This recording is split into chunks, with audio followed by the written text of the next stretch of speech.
feel like your life is gonna last a long time. And if I was to talk to my 26-year-old self, I would tell that kid that you don't have time.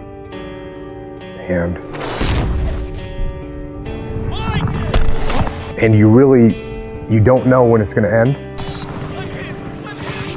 And so get out there and do the things you wanna do. Get out there and get after them now. Don't wait another second. Take advantage of it. Get out there and live and strive to be better. Because the life you've got, which I just said was a gift, it is a gift. So live it. Yeah, I always wanted to be a commando ever since I was a little kid, and I heard that the SEALs were really tough and that the training was really tough. And then, once you get in, everyone makes a big deal out of buds, but it's in the SEAL teams, it's no big deal. Everyone goes through it. You get cold, you get wet, whatever. You do a bunch of push-ups and pull-ups and dips. Anyone that gets to the SEAL teams and does deployments overseas and has a real career, they're not talking about buds training. It just doesn't mean anything. I had a guy that was, a NCAA water polo team captain champion, and he quit. And I had a guy that was an Olympic alternate gymnast, and he quit. Just because someone's a good physical athlete, it doesn't mean that they're a good SEAL, because being a good SEAL is a lot more than just being a good athlete. Being a good athlete is like the baseline, and it's everything that you've learned to do after that. A good leader, a guy that's tactically sound, a guy that makes good decisions, a guy that's good under pressure, a guy that doesn't ever give up on trying to accomplish a mission. Those are the things that make a good SEAL. So you're always learning and growing, and I was always learning until the day I retired. Because it's not a boom, this happened and everything changed. It's a constant addition of skill set and repetition of situations where you become competent at your job. The fear of getting shot or killed is not on your mind when you're in the moment. It'll build up when you're waiting to go out. There's times you're waiting to go out and you're like thinking to yourself, okay, there's a lot of bad things going on out there, and some of them have happened to me. But I think at some point you realize that there's nothing you can do about that. Other than just quit and just resign yourself to a life of cowardice. But if you opt to not do that and you step up and say, okay, I'm ready. And if I die, I die. And once you overcome that, then nothing else to be afraid of. There's no one that wishes for peace more than people that have been to war. Because when the war drums sound, it's my friends that are going to fight.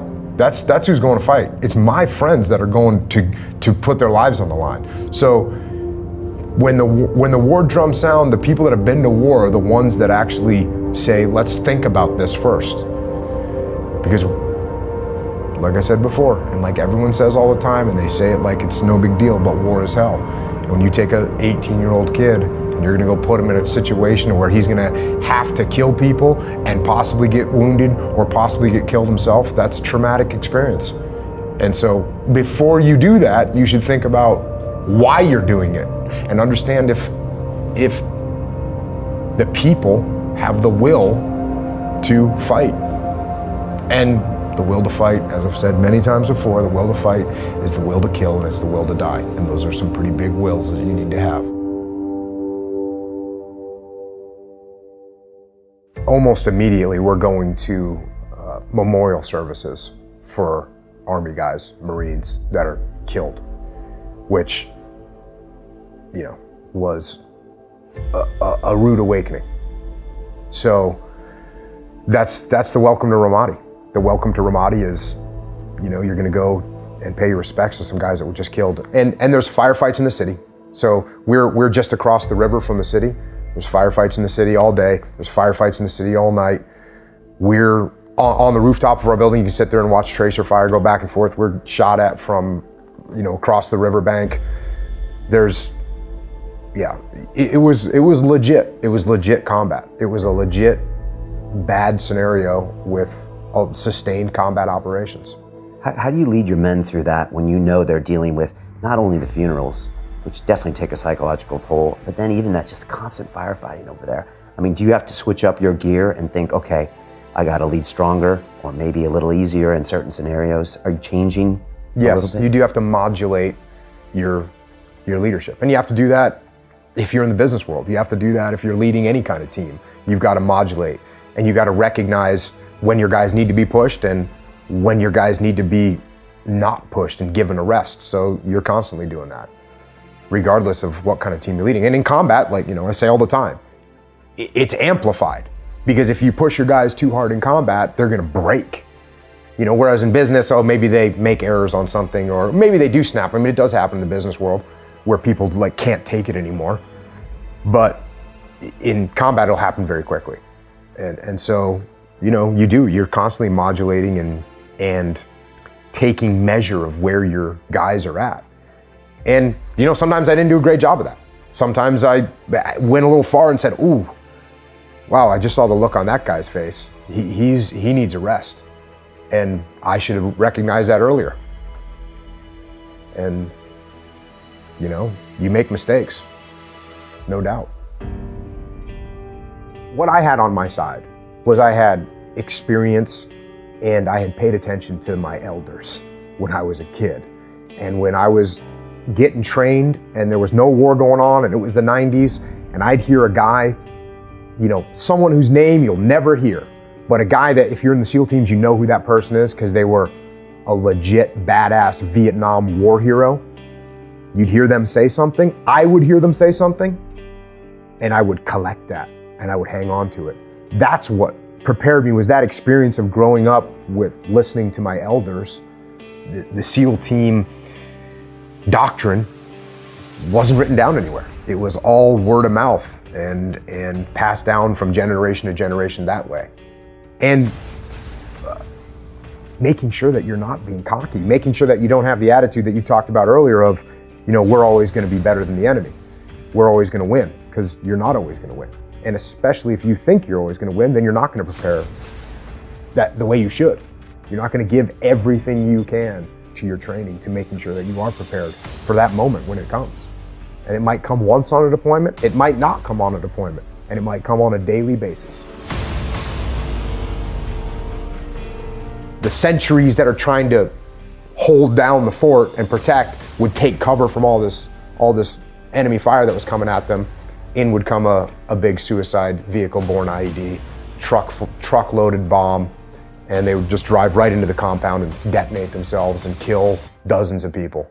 And they did that on multiple occasions. They did it times where they did it to multiple areas at the same time. Wow. So that's how coordinated the enemy was. They knew what they were doing. Were you impressed by them? Were you ever like, I didn't expect that to happen? Or did you ever have a respect for their tactics? I absolutely always had respect. I respect the enemy, absolutely. And the minute you're not showing respect to the enemy and their capabilities is, again, that's a lack of humility, and it's going to get you killed. You have to respect your enemy at all times. And whether your mission is to go out and capture, kill bad guys, or your mission is to produce something or sell something or manufacture something or design something, trying to get that team to be unified behind a plan and execute it efficiently, it doesn't matter what the mission is. You're still dealing with human beings. You're still dealing with people. Whether you're in the SEAL teams or whether you're in the Army or the Marine Corps, the people that are working for you are not robots. They're people. And you cannot give them orders and expect them to just execute like a robot would. If the military was like that, then military leadership would be the easiest thing in the world. My guys wouldn't just do what I told them because I outranked them. And I kind of get that funny look. Well, let me ask you this. I'm here because your employees aren't doing what you want them to do, right? Can you just fire them? Don't they work for you? Aren't they supposed to follow you because you're in charge and you write their paycheck?